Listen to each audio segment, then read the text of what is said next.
слушате Радио Ел Шадай.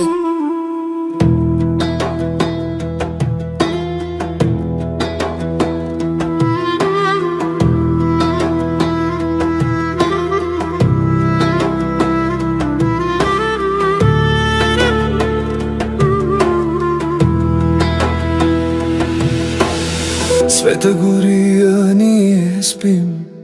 В очите ти сълзи от дим.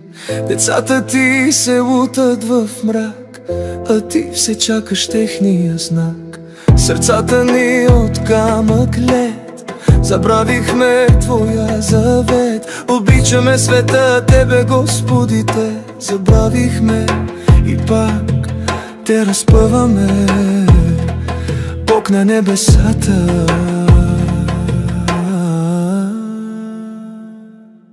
наранихме Твоята любов, продадохме Те за греховен зов. Живеем в Содом и Гомор, а Ти се шепнеш: върни се, сине мой. О, Господи, прости ни, че Те наранихме. Върни ни в Твоя дом, в Твоя мир.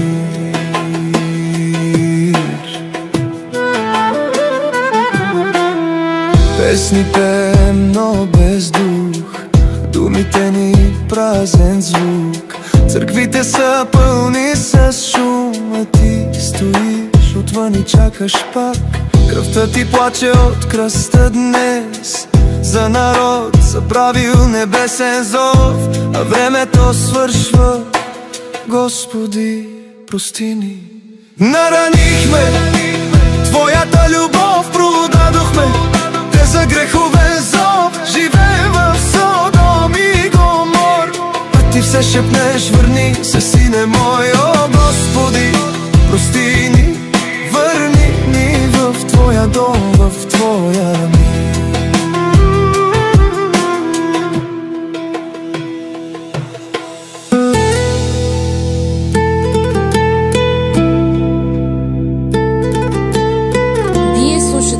Радио Ел Шадай. Измини, Боже, с Твоята кръв, разтопи ни с огъня на кръста. Прости ни, Татко мой, Господи мой, преди да е късно, преди да изгрее последното слънце.